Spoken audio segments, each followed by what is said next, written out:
Princess stood alone by the tall window of the imperial palace. She watched as another starship lifted off from the landing platform and flew away into the dark sky. That ship carried the 15th suitor who had come to meet her. Like all the others before him, he had looked at her with cold eyes, asked a few questions, and then left without saying goodbye. She was 19 cycles old now. Among her people, this was considered very old to still be unmarried.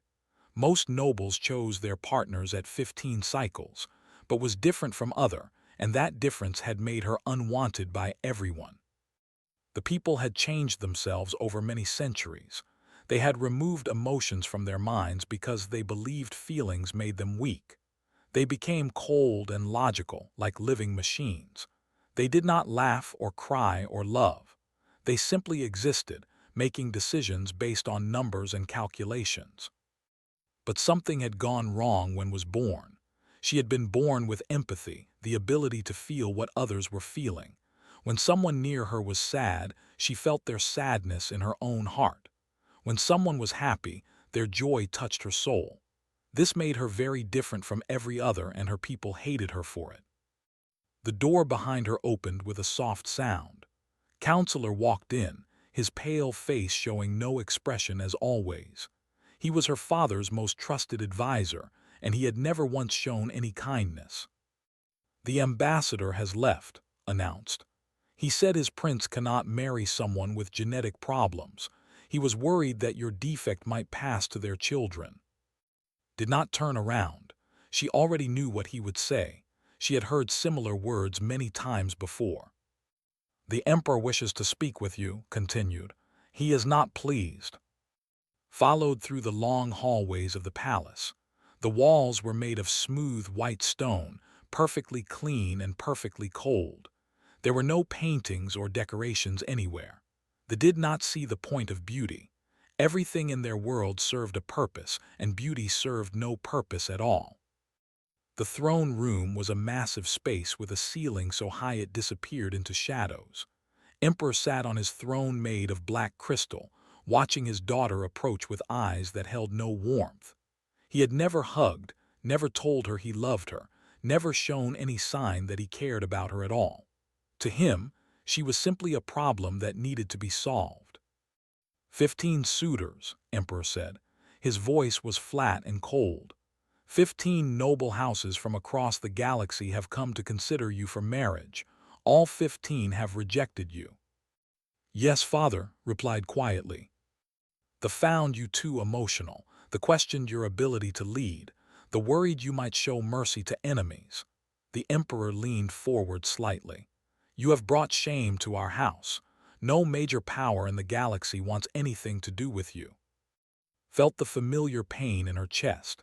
Even though her father could not feel emotions himself, his words still hurt her deeply. She had spent her entire life trying to be what her people wanted. She had tried to suppress her feelings, to act cold and logical like everyone else. But she could not change who she was, no matter how hard she tried. "Without a political marriage, you have no value to the empire," her father continued. "I have decided to send you to the outer colonies. You will live there, far from the court, where your defect will not embarrass us further." Closed her eyes. The outer colonies were harsh worlds on the edge of space. Being sent there was barely better than being thrown away completely. But she knew better than to argue with her father. He had made his decision, and nothing she said would change his mind. "There is one other option," Counselor said carefully. "A new species has recently discovered faster-than-light travel. They call themselves humans. They come from a small planet in the Orion arm of the galaxy." Emperor made a sound of disgust. "Humans? Those primitive creatures. I have read the reports about them. They are emotional and chaotic. They fight among themselves constantly. They have nothing we need." "That is true, Your Majesty," agreed. "However, their ambassador has expressed interest in Princess specifically. He read about her condition and said that her empathy would make her perfect for relations with his species." Looked up in surprise. No one had ever described her empathy as something good before. Everyone she had ever known had treated it as a disease, something shameful that should be hidden. Why would they want a defective princess? Asked. Apparently, humans value emotions very highly. They consider empathy to be a gift rather than a flaw. Their ambassador said that Princess would be greatly respected among his people. Emperor was silent for a long moment. Could feel him thinking, calculating the benefits and costs as he always did. He did not care about her happiness. He only cared about what was best for the empire. A marriage to a human would be beneath our house, he finally said. They are barely civilized by galactic standards, but it would solve the problem of what to do with. He turned his cold eyes to his daughter. Very well, we will receive their representative. If the humans want our defective princess, they can have her. Felt a strange mix of emotions. Part of her was hurt by her father's cruel words, but another part of her, a part she had kept hidden for many years, felt something she had almost forgotten how to feel. She felt hope. Somewhere out in the vast darkness of space, there was a species that did not see her as broken. There were beings who valued what she was rather than hating her for it. She did not know anything about humans or their world. She did not know if their ambassador would actually like her when they met. But for the first time in her life, someone had looked at everything that made her different and decided that those things were good. After she was dismissed from the throne room, returned to her window. The stars spread out before her, countless points of light in the endless black. Somewhere among those stars, humans lived on their small world. They laughed and cried and felt things deeply. They were everything her people had chosen not to be. Placed her hand against the cold glass. She had spent 19 years being told she was wrong, that her feelings made her weak and useless. But maybe, just maybe, she had been born this way for a reason. Maybe she was not a mistake after all. The human ambassador would arrive in 3 days. For the first time in many years, found herself looking forward to tomorrow. The human ship was small compared to the massive warships of the great galactic powers. It was called the ESV Horizon, and it looked almost like a toy next to the battle cruisers that guarded the planet. But the people who watched it land did not laugh at its size. There was something about the way it moved, something confident and unafraid, that made them pay attention. Commander Daniel Hayes stepped off the ship and took his first breath of air. He was 32 years old, with dark hair and eyes that seemed to notice everything around him. He wore a simple uniform without medals or decorations, which surprised the officials who had come to meet him. They had expected someone trying to look important. Instead, they found a man who seemed comfortable with exactly who he was. Daniel had studied everything he could find about Princess before coming here. He had read the reports that called her defective and damaged. He had seen the medical files that described her empathy as a genetic mistake. But where others saw a problem, Daniel saw something wonderful. He saw a person who had been born with the ability to understand others in a way her people had forgotten. He saw someone who had been told her whole life that she was broken, when really she was the only one who was whole. The walk to the throne room was long and cold. Guards stood at every corner, their faces empty of any expression. The palace itself was beautiful in a strange way, all smooth surfaces and perfect angles, but it felt more like a machine than a home. There was no warmth here, no sign that anyone had ever laughed within these walls. When Daniel entered the throne room, he saw her immediately. Princess stood beside her father's throne, dressed in the same cold white robes as everyone else. But she was nothing like the others. Even from across the room, Daniel could see the life in her silver eyes, the gentle warmth that her people had tried so hard to destroy. Emperor looked at Daniel like he was examining an insect. "You are the human representative," he said. "You have come to ask for my daughter." "I have come to meet Princess," Daniel replied. His voice was calm and respectful, but he did not bow as deeply as the expected. "On Earth, we believe that marriage should be based on understanding and respect between two people. I would like to speak with the princess before we discuss any formal arrangements." The court murmured with surprise. This was not how things were done among the great powers. Marriages were arranged by families and governments, not by the people actually getting married. "You wish to evaluate my daughter?" asked. "No, Your Majesty. I wish to get to know her. I want to make sure that she would be happy with this arrangement. On my world, the happiness of both people is the most important thing in a marriage." Felt something she had never experienced before. This human stranger was worried about her happiness. He had traveled across the galaxy not to make a deal with her father, but to make sure she actually wanted to go with him. The feeling that came from him was warm and genuine, with no hidden coldness beneath it. "You may have 1 hour," decided. "Counselor will watch over you." Daniel and walked through the palace gardens together. The plants were arranged in perfect geometric patterns, every leaf and flower exactly where it was supposed to be. It was technically beautiful, but it felt lifeless, like a painting of a garden rather than a real one. "You are different from what I expected," said softly. She was nervous, unsure of what to say to this strange being who felt everything so openly. "Different how?" Daniel asked. He smiled at her, a warm and friendly smile that looked so strange in this cold place.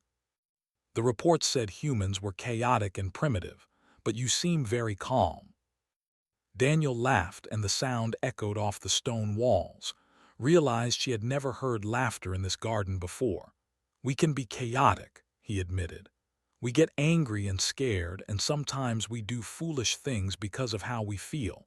But we also love deeply and fight for what we believe in. Our emotions make us who we are." They walked in silence for a moment. Counselor followed behind them, watching with suspicious eyes. "I know about your empathy," Daniel said. "I know that your people consider it a defect." Stiffened, here it was, she thought. The moment when he would tell her that Earth had changed its mind, that they did not want a broken princess after all. "On Earth, empathy is considered one of the greatest gifts a person can have," Daniel continued. "The ability to feel what others feel, to understand their pain and share their joy, that is the foundation of everything we value. Without empathy, there is no compassion. Without compassion, there is no love." Stopped walking. She stared at Daniel with wide eyes, unable to believe what she was hearing. "Love. Your people gave up emotions because they thought it made them stronger, but they were wrong. Emotions are not weakness. They are what make life worth living." Daniel turned to face her fully. "Your Highness, I am not going to pretend this is not partly political. Earth needs friends among the stars, and your father wants you gone from his court. But I promise you this. If you choose to come with me, you will never be made to feel ashamed of who you are again." "Why would you make such a promise to someone you just met?" "Because I can see who you are. I can see the kindness in your eyes, the warmth that your people tried to freeze out of you. You have spent your whole life being told you were wrong, but you were not wrong. You were the only one who was right." Daniel held out his hand to her. "On Earth, you will not be defective. You will simply be one of us." Looked at his outstretched hand. She could feel his emotions through her empathy, searching for any sign of deception or cruelty. But there was none. He truly meant every word he had said. She thought about her life here on. She thought about the cold halls and the empty faces and the years of being treated like a mistake. She thought about her father, who had never once told her he was proud of her. Then she thought about Earth, a world where people laughed and cried and felt things deeply, a world where her ability to feel would make her special instead of broken. Reached out and took Daniel's hand. His skin was warm against hers, full of life and feeling. "I will go with you," she said. Daniel smiled, and for the first time in many years, smiled back. The news traveled fast across the galaxy. Princess of the Empire, the princess that everyone had rejected, had accepted a marriage proposal from a human. Within days, representatives from a dozen major powers demanded an emergency meeting of the Galactic Council. The council chamber was enormous, a vast circular room floating in space aboard a station at the center of the galaxy. Hundreds of delegates from different species filled the seats, their strange faces all turned toward the center of the room where Daniel and stood together. Daniel could feel the hostility pressing against them like a physical weight. These were the most powerful beings in the known universe, and they were angry, not because they wanted for themselves, but because a primitive species like humanity had dared to step above their station. Ambassador of the collective rose first to speak. His body was made of living crystal that pulsed with cold blue light. "This union is an insult to the entire galactic order," he declared. "Humans have been traveling between stars for less than a century. They have no right to marry into royal bloodlines." "Princess was rejected by every major power in this room," Daniel replied. His voice was steady and calm. "Earth made an offer when no one else would. We saw value where you saw only problems." "Because you are too primitive to understand what you are getting," hissed the delegate. His snake-like body coiled around his seat, his scales gleaming under the lights. "The princess is defective. Her genetics are contaminated with emotional weakness. We rejected her to protect our bloodlines from corruption." Daniel felt tense beside him. He reached over and took her hand, letting her know she was not alone. "The hives also rejected the princess," added the delegate, a massive insect-like creature with clicking mandibles. "She lacks the cold efficiency needed to manage our workers. She would show weakness to those beneath her." "She would show compassion," Daniel corrected. "There is a difference." "Compassion is weakness," the replied. "It has no place in proper governance." Daniel looked around the chamber at all the cold faces and empty eyes. These were the rulers of the galaxy, the species that had conquered the stars and built empires spanning thousands of worlds. They were powerful beyond measure, and they had decided long ago that emotions were obstacles to be removed. But Daniel had done his research. He knew things about these great powers that they did not like to talk about. "May I speak freely?" he asked the council. "You may," replied the council moderator, an ancient being of pure energy who had been mediating galactic disputes for. Daniel stepped forward, releasing his hand. He stood alone in the center of the chamber, surrounded by beings who considered his species barely more than animals. "You call Princess defective because she can feel emotions," he began. "You rejected her because she has empathy, the ability to understand what others are feeling. But I wonder if the defect lies somewhere else entirely." The chamber grew quiet. No one had ever spoken to the great powers like this before. "The collective has fought 3 civil wars in the past 100 years. Your people keep rebelling against their leaders, and your leaders cannot understand why. Do you know the reason?" Daniel pointed at Ambassador. "It is because your rulers cannot feel what your citizens feel.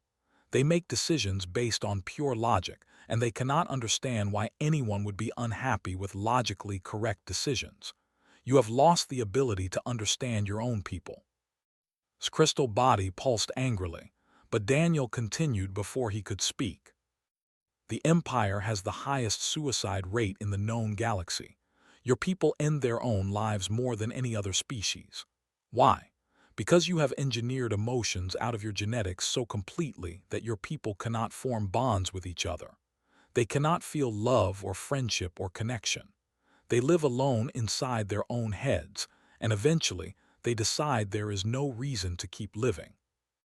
The delegate hissed with fury, but Daniel turned to face them. "And the hives have been shrinking for generations. Your workers are leaving, abandoning the hives to find lives among other species. Your queens cannot understand why anyone would want to leave a perfectly efficient society. But the workers know something the queens have forgotten. Efficiency is not the same as purpose. Your people want to feel that their lives matter, and they cannot feel anything at all." "How dare you?" Ambassador shouted. "You are nothing but primitives who discovered fire a few thousand years ago." "Yes, we are young," Daniel agreed. "We have not been among the stars for very long, but in our short time we have built something that none of you have, a society where people want to live, Our people do not kill themselves because they cannot find meaning. Our colonies do not rebel because their citizens feel unheard. Our workers do not abandon us because they feel like machines. He turned slowly, meeting the eyes of every delegate in the chamber. You evolved past emotions because you thought they made you weak, but emotions are not weakness. They are information. They tell us what matters, what is worth fighting for, what makes life worth living. You threw away your feelings, and in doing so, you threw away the only thing that gives existence any meaning at all. Pretty words, sneered.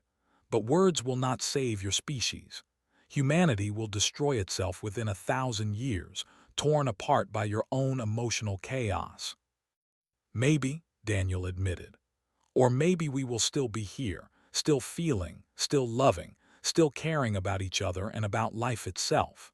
And maybe by then, your perfect logical civilizations will have crumbled into dust because no one could remember why they should bother keeping them alive. He walked back to and took her hand again. Princess is not defective. She is a reminder of what all your species used to be before you decided that feeling things was beneath you. On Earth, she will not be a mistake to be hidden away. She will be celebrated for exactly who she is. He looked at with warmth in his eyes. Are you ready to go home? Felt tears forming in her eyes, something that had not happened since she was a small child. She had spent her whole life being told she was wrong, being made to feel ashamed of the very thing that made her special. And now this human, this man from a primitive world on the edge of the galaxy, had defended her in front of every major power in existence. Yes, she said, I am ready. They walked out of the council chamber together, leaving behind them a room full of the most powerful beings in the universe, all of them stunned into silence. Earth was nothing like had imagined. She had expected something organized and efficient, like a warmer version of. Instead, she found chaos and color and noise everywhere she looked. Buildings of different shapes and sizes crowded together without any logical pattern. People walked through the streets talking loudly, laughing at jokes, arguing about things that did not matter, and crying over stories they knew were not real. And through it all felt everything. The first days were overwhelming. Her empathy, which had only ever sensed the cold emptiness of minds, was suddenly flooded with more emotions than she had ever experienced. Every person she passed on the street radiated feelings like heat from a fire. Joy and sorrow, love and anger, hope and fear, all of it crashed against her mind in waves that never stopped. It is too much, she admitted to Daniel one morning. They were sitting in a small in New Geneva, the city that served as Earth's diplomatic capital. People moved around them, talking and laughing, completely unaware of the storm of emotions they were creating. I can feel all of them at once. Every person in this building, every person on the street outside. How do your people survive feeling so much? Daniel considered her question carefully. He had spent the past weeks helping her adjust to life on Earth, introducing her to human customs and explaining things that his people took for granted. We do not always survive it well, he admitted honestly. Humans feel too much sometimes. We get overwhelmed by our emotions. We break down and need time to recover.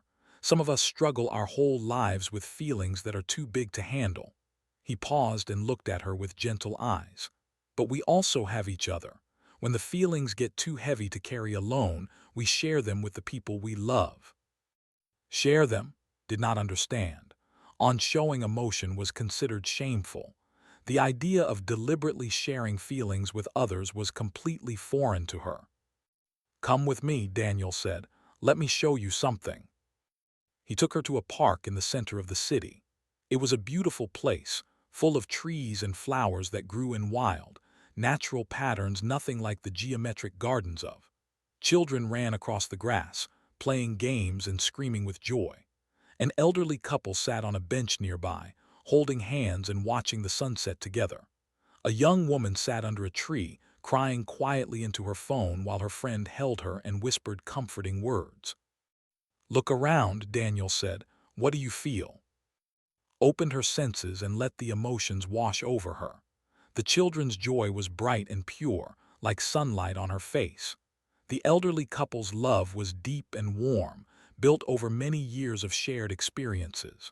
The crying woman's sadness was heavy, but it was mixed with something else, the comfort of being held by someone who cared. "I feel so many things," whispered, "happy and sad and hopeful and afraid all at the same time." "That is what being human feels like," Daniel explained. "We do not try to feel only good things or only bad things. We feel everything and we help each other carry the weight." He pointed to the woman under the tree. "See how her friend is holding her. She is not trying to fix the problem or make the sadness go away. She is simply being there, letting her friend know that she does not have to feel alone." Watched the two women for a long moment. No one would ever comfort another person like that. Sadness was considered a weakness to be hidden, not a burden to be shared. "Your people deliberately create stories that make themselves cry," said slowly, remembering something she had read in her studies of human culture. "You call them sad movies or tragic books. Why would anyone want to feel sad on purpose?" Daniel smiled. "Because sometimes we need to cry. Sometimes we have feelings locked up inside us that we cannot release on our own. So we watch a sad story and we cry for the characters, and in doing so, we let out some of our own pain." He shrugged. "It sounds strange when you explain it like that, but it works. After a good cry, most people feel better." Over the following months, learned more about human culture than she had ever thought possible. She attended concerts where thousands of people experienced music together, their emotions joining into something larger than any individual could feel alone. She watched films that made her laugh until her stomach hurt and others that made her cry until she could barely see. She visited hospitals where humans cared for their sick and dying, not because it was efficient, but because they loved them. She also learned about humanity's darker emotions. She saw the anger that led to fights and the hatred that divided communities. She felt the deep grief that could crush a person's spirit and the fear that could make someone freeze in place. Humans did not hide from these feelings or pretend they did not exist. They acknowledged them, talked about them, and tried to learn from them. "We are not perfect," Daniel told her one evening. They were sitting on the roof of his apartment building, watching the stars appear one by one in the darkening sky. "We have done terrible things to each other throughout our history, wars and cruelty and hatred, all driven by emotions we could not control. But we have also done beautiful things. We have created art that speaks across centuries.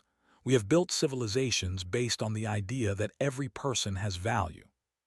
We have reached for the stars because we felt wonder when we looked up at them." "My people look at the stars and see resources to be calculated," said quietly. "We stopped feeling wonder a long time ago." Daniel reached over and took her hand. It had become natural for them to touch like this, a simple gesture of connection that had never experienced before coming to Earth. "Then maybe that is why you were born the way you were," he said. "Maybe your empathy was not a mistake. Maybe you were meant to remember what your people forgot and to help them find it again someday." Looked up at the stars, countless points of light scattered across the infinite darkness. For the first time, she saw them the way humans did, not as resources or territory, but as possibilities. Each one was a sun that might have planets, and each planet might have people looking up at the same sky and wondering what else was out there. She squeezed Daniel's hand gently. "Thank you," she said, "for showing me what I was missing, for helping me understand that I was never broken." Daniel smiled at her. "You were never broken," he agreed. "You were just looking for a place where you belonged, and now you have found it." Smiled back, and for the first time in her life she felt truly at home. 3 years had passed since Princess left, though. In that time, the galaxy had changed in ways no one had expected. The collective had fallen into its worst civil war ever. Workers across their territory had risen up against their crystal rulers, demanding changes that their emotionless leaders could not understand. They had always believed that logical governance was perfect governance. They could not comprehend why anyone would be unhappy with decisions that were mathematically correct. The empire was dying slowly from within.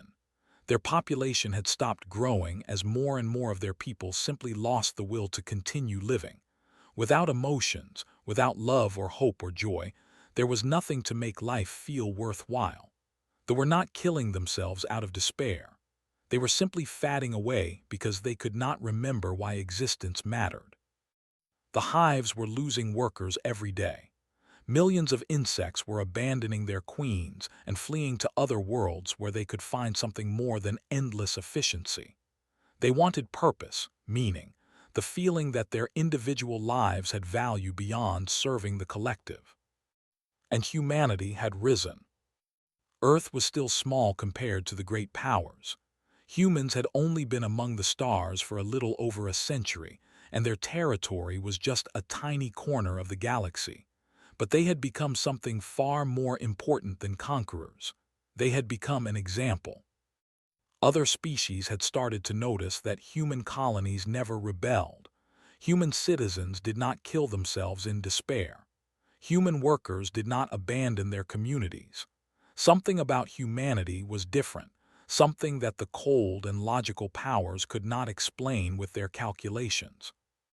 The answer was simple. Humans felt things. They loved and laughed and cried and hoped. They cared about each other and about their world, and that caring gave them something to live for. The ESV Horizon returned to thee as part of a fleet of 12 human ships. It was still small compared to warships, but no one laughed at it anymore. The galaxy had learned that size was not the only measure of strength. Princess stood on the bridge beside Daniel as their ship descended through the atmosphere. She looked different now. The cold white robes of nobility had been replaced by a simple earth dress in warm colors. Her silver eyes, once filled with hidden shame, now shone with quiet confidence. She had learned to embrace who she was, and that acceptance had transformed her. Emperor received them in the same throne room where he had dismissed his daughter 3 years earlier. But the court was smaller now. Many noble houses had fallen, unable to adapt to a changing galaxy. The ones who remained looked tired and confused, unable to understand why their perfect logical society was crumbling around them. "You have returned," said. His voice was the same flat tone remembered, but there was something new beneath it, something that might have been uncertainty. "I did not expect that." "I came to help," replied.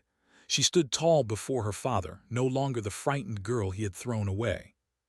"Help you, the defective princess." Felt Daniel's supportive presence beside her.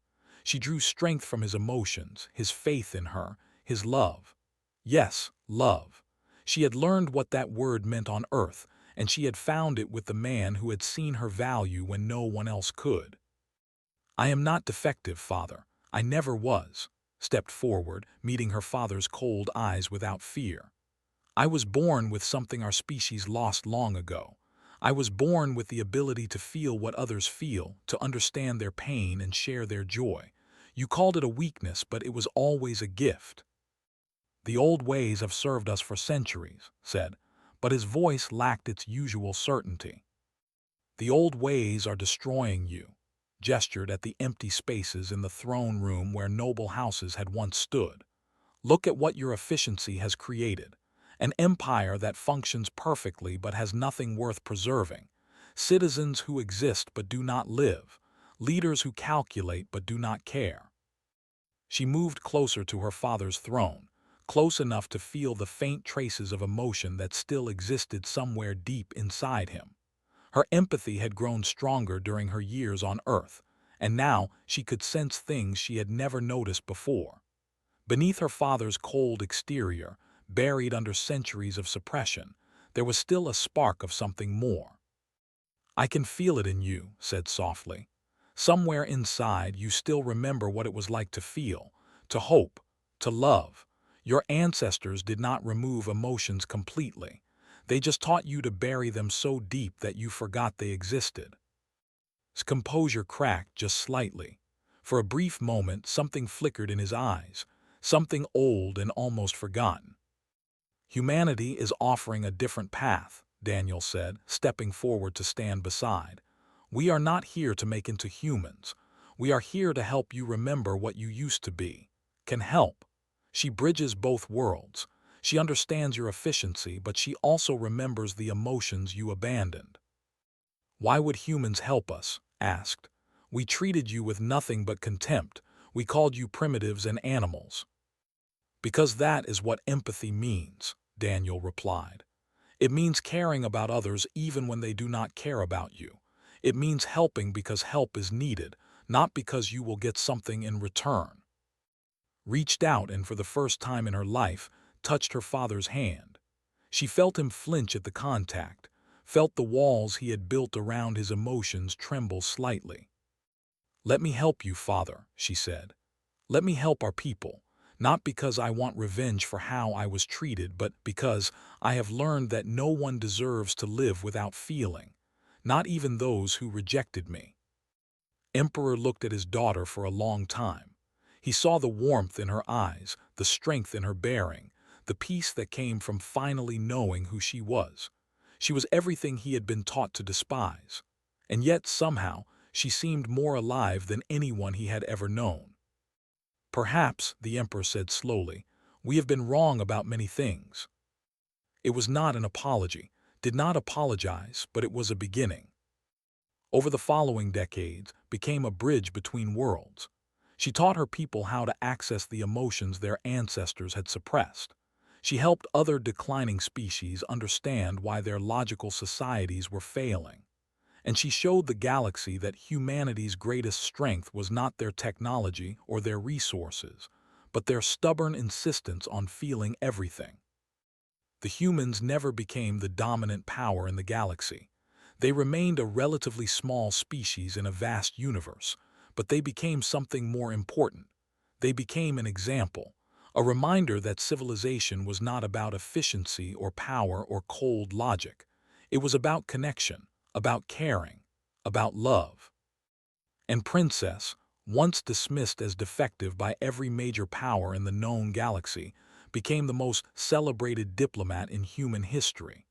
Not because she was perfect, but because she was exactly what she had always been. Someone who could feel what others felt and cared enough to do something about it. When historians later wrote about humanity's rise among the stars, they pointed to many factors. But those who truly understood knew that it had started much simpler than that. It had started with a young princess who was dismissed by all alien suitors, until a human came forward and saw not a defect, but a gift. And in seeing that gift, he had changed the galaxy forever.